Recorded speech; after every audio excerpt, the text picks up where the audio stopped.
अगर सोनम ने इस तरीके से मोबिलाइज करना होता आज से 5 साल पहले किया होता। जब भी मोब होती है तो कुछ न कुछ तो होता है, जहां तक मेरा ख्याल है। लेह में भड़की हिंसा के बाद सोनम वांगचुक को गिरफ्तार कर लिया गया है। गिरफ्तारी के बाद सोनम को जोधपुर के एक जेल में रखा गया है। सोनम वांगचुक की गिरफ्तारी के बाद भाई ने बड़ा खुलासा किया है। सोनम के भाई गिरफ्तारी से पहले की वो बातें बता रहे हैं, जिसे सुनने के बाद आप भी दंग रह जाएंगे। देखिए पूरा वीडियो। लीड पुलिस कर रही थी, मुझे किसी ने हालांकि मैं मिला भी था जब ये सीसीटीवी चेक कर रहे थे, उनसे बात भी कर रहा था, तो उन्होंने यही पूछा कि कितने बजे है क्या है। थोड़ा कल शाम को वांगचुक यहाँ इंटरव्यू देने के बाद एएनआई को जब वो इंटरव्यू दे रहे जी एएनआई को इंटरव्यू देने के बाद तो फिर वो ब्रदर के उधर जाना चाह रहे थे, तो हम दोनों वहाँ चले गए थे। तो फिर मैं उनको छोड़ के वापस आ गया था। जी। कितनी संख्या में पुलिस और सीआरपीएफ बल यहाँ पहुंचे थे, और जब मिस्टर वांगचुक को गिरफ्तार किया जा रहा था तो क्या कुछ आरोप उन पर बताए गए, चूंकि एनएसए की धारा बताई जा रही है कि उन पर लगाई गई है? जी नहीं, ऐसा तो कुछ नहीं बताया। वही डीआईजी या मैं रैंक ज्यादा ध्यान से देख नहीं पाया, क्योंकि तो वो बोल रहे थे वांगचुक का न्यूज को आपको पता है क्या हो रहा है। मैंने बोला हाँ, हम नेशनल न्यूज देखते रहते हैं, हमें सब पता है। इनफैक्ट सोनम भी ऑलमोस्ट प्रिपेयर था, ऐसा कुछ होने वाला है, तो हमें भी इतना ज्यादा परेशानी या कुछ ऐसा हुआ नहीं। उन्होंने जो बताया था हमें उनका जवाब दे दिया और सीसीटीवी वगैरह चेक करने को दे दिए थे। मिस्टर वांगचुक को वो कहाँ लेकर के गए, कुछ बताया उन्होंने? एग्जैक्टली उन्होंने डायरेक्टली नहीं बताया, क्योंकि मैं व्यू पॉइंट पे वहां पे था, तो उनको रिवर साइड से ही उधर ले गया। तो हम यहाँ पे वेट कर रहे थे, तो वो गाड़ी इधर तो नहीं आई, ले साइड ही गई। जी, लेह की तरफ लेके गए बिल्कुल। कुछ उन्होंने बताया कि क्या आरोप है उन पर, कि क्या 4 लोगों की मौत की वजह से गिरफ्तार किया गया? नहीं, ऐसा कुछ नहीं बोला। हमने पूछा भी नहीं, क्योंकि ये अंडरस्टूड चीज थी, क्योंकि 24 तारीख से सारा चीज चल रहा था। क्या आप मानते हैं कि 4 लोगों की मौत के जिम्मेदार और 70 लोगों से ज्यादा जो घायल हुए 24 तारीख के प्रदर्शन में, उसके जिम्मेदार मिस्टर सोनम वांगचुक हैं? अगर सोनम ने इस तरीके से मोबिलाइज करना होता आज से 5 साल पहले किया होता। इतने 5 सालों में मेरे ख्याल में वो 5-6 बार भूख हड़ताल पे बैठे थे, तो ऐसे करने की क्या जरूरत है अगर उसे मोबिलाइज ही करना होता।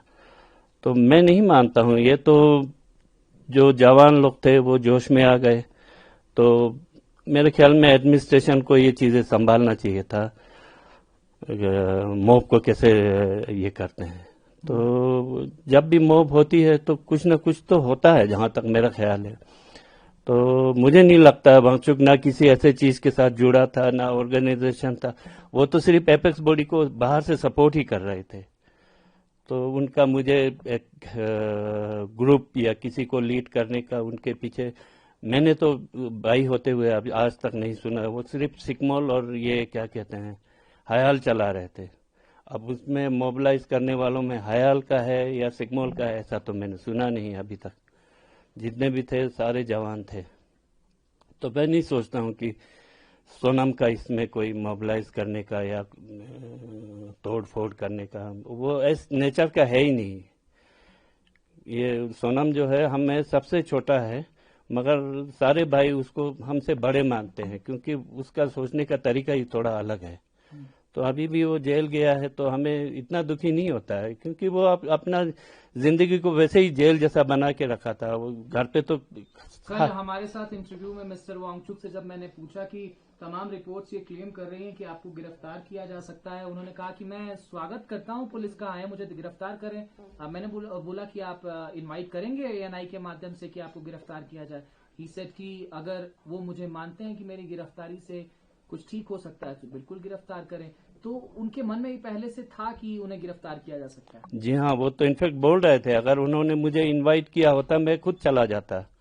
वो तो कल प्रिपेयर थे ऑलमोस्ट। जब आपका इंटरव्यू खत्म होने के बाद हम बाहर चल रहे थे, वो बोल रहा था जितना भी मैंने कवरेज करना था सारा कर लिया है, अगर वो लोग खुद आ जाते तो मैं चला जाता। इस तरह वो बोल रहे थे कल। तो वो अपनी तरफ से मेंटली प्रिपेयर था, और वैसे भी वो घर बार जितना जायदाद वगैरह जो होता है भाइयों को मिलता है वो सारा छोड़ छाड़ के वो तो सारे हमें दे चुके थे। उसके पास तो कुछ था नहीं, यहाँ आता है तो या हमारे पास रुकता है या तीसरे वाले छोटे भाई के पास या दूसरे वाले पास, कहीं ना कहीं चलते रहते थे इस तरह। वो जिंदगी तो उसने हयाल और सिकमोल को दे दिया था।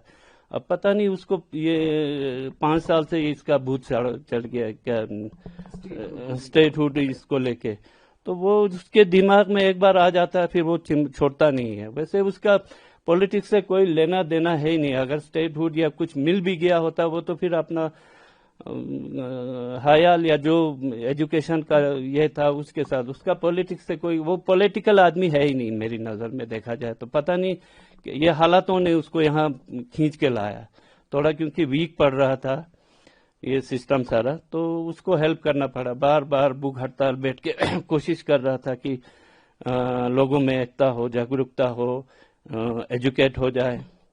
तो मैं इसको प्रोवोकेशन नहीं मानता हूँ। मैं तो जितने भी लद्दाखी यूथ है तो सारे यही चाहते थे, जो सोनम चाहता था वही चाहते थे, बस उसने उनका साथ दिया, इतना ही है। वरना उसका पॉलिटिकल या कोई ऐसा मोटिवेशन या ऐसा कुछ मुझे नज़र नहीं आता और होना भी नहीं चाहिए था। अभी वो जेल में है, मुझे हार्डली फर्क पड़ता है। मैं होता शायद थोड़ा घबरा जाता, क्योंकि मैं कमर्शियल आदमी हूँ, यहाँ रिजॉर्ट चलाता हूँ। थोड़ा बीच में ख्याल आएगा कि मेरे पीछे बीवी है, बच्चे हैं, क्या होगा, क्या कमाई का क्या होगा। उसको क्या था, वैसे भी जो आता था वो तो सारा अपने इंस्टीट्यूशन में डाल देते थे, या कहीं ना कहीं कारगिल, लद्दाख, चांगथांग, कहाँ कहाँ वो अपना सारे डोनेशन में दे देते थे। तो उसको मेरे ख्याल से हमें लगता होगा कि वो जेल गया है फलान, दुखद सा लगता है। मुझे नहीं लगता है कि उसको कुछ ऐसा है। वो तो शायद वहाँ ज़्यादा चैन से बैठ के कुछ लिख पढ़ भी सकेगा, मेडिटेशन बहुत करता है, तो उसको बहुत टाइम मिलेगा मेरे ख्याल में। बहुत शुक्रिया सर, इस दुख भरी समय में आपने ANI के लिए समय निकाला, बहुत जी, धन्यवाद। Thank you sir, thank you.